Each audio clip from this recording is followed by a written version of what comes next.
Okay, so I lied a little bit, just a bit. As with most restaurants, we are not actually making lobster bisque. Instead, what we're making is the more economically friendly, yet equally as delicious prawn bisque. Given how expensive fresh lobster actually is, very few restaurants are able to actually make lobster bisque using fresh lobster and sell it to you at a reasonable price. Now, what most restaurants actually do is they make prawn bisque and then they add bits and pieces of either frozen lobster, crayfish or prawn and pretend it's the real deal. So today we make our own prawn bisque.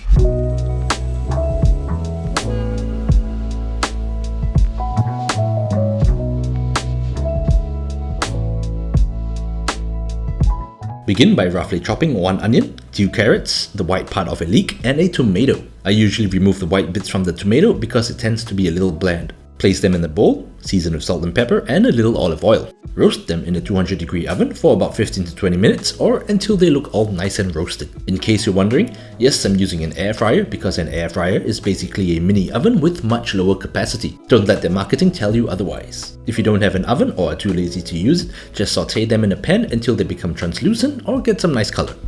While your vegetable and fruits are roasting, because tomatoes are a fruit, peel and deshell 1 kilogram of prawns. Remember to keep the heads because that's where a lot of the flavor is. Reserve some of the meat for garnish, and as for the rest, do whatever you want with it. Next, lightly coat the shells and heads with some olive oil and roast them at 200 degrees for about 15 to 20 minutes as well. If your oven has space, you can roast them together with the vegetables. Once again, you can choose to saute them in a pan.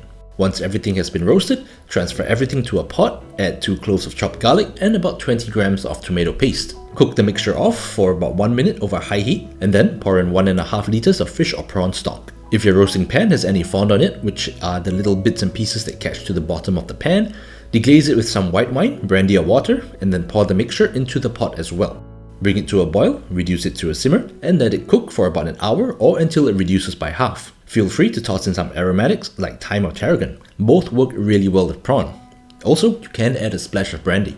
Now taste your broth at this time. If the flavor isn't strong enough, reduce it down even more. Different prawns have different strengths of flavors, so it's important to always taste your soup. Once that's done, strain the liquid and using a ladle, squeeze out as much of the liquid as possible from the solids. Finally, add about 50 grams of cooked rice into a blender along with the liquid. Blitz until smooth and slightly thickened. Alternatively, you can make a roux to thicken the liquid as well. If you don't know how to make a roux, link in the description or somewhere in the video.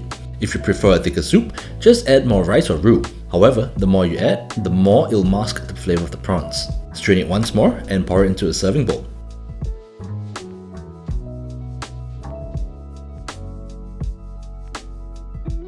Add a drizzle of cream and some of the prawn meat you reserved earlier. Either sear it off in a pan or cut into small pieces and pour the piping hot soup over it. And you are done! So there you have it, how to make your own prawn bisque at home. Or in someone's kitchen, wherever you are. Just how to make prawn bisque.